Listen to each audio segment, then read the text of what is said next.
The Little Library by the Sea. In a quaint, picturesque village nestled between rolling hills and a sparkling azure sea, there was a little library unlike any other. It was a small, charming building with ivy creeping up its stone walls and a bright red door that welcomed everyone who passed by. The library was run by an elderly woman named Mrs. Whittaker, whose kind eyes and warm smile made the library feel like a second home to many. Mrs. Whittaker had a secret. The books in her library were magical. They didn't just tell stories, they brought them to life. Whenever someone opened a book and began to read, they would be transported into the story, living the adventures alongside the characters.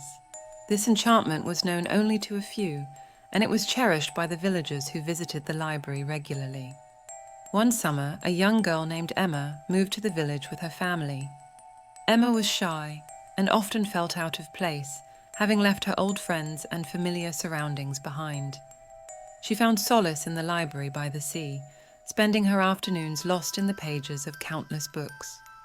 One day, Mrs. Whittaker noticed Emma lingering by the shelves, her fingers tracing the spines of the books. "Can I help you find something, dear?" she asked gently. Emma looked up, her eyes wide with curiosity. "Do you have any books about adventures?" she asked. Mrs. Whittaker's eyes twinkled. "I have just the thing," she said, leading Emma to a dusty old book with a worn leather cover. "This is The Quest of the Brave Knight. It's a special book, Emma. It might take you on an adventure you never expected." Emma eagerly took the book and found a cozy nook by the window. As she began to read, the room around her faded away, and she found herself in a lush, enchanted forest.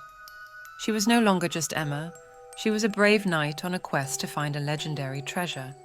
The forest was teeming with magical creatures, and Emma befriended a mischievous fairy named Lila, who became her guide. Together, they faced many challenges, from outsmarting a sly dragon to crossing a rickety old bridge guarded by a troll. Each obstacle tested Emma's courage and wit, and with Lila's help, she overcame them all.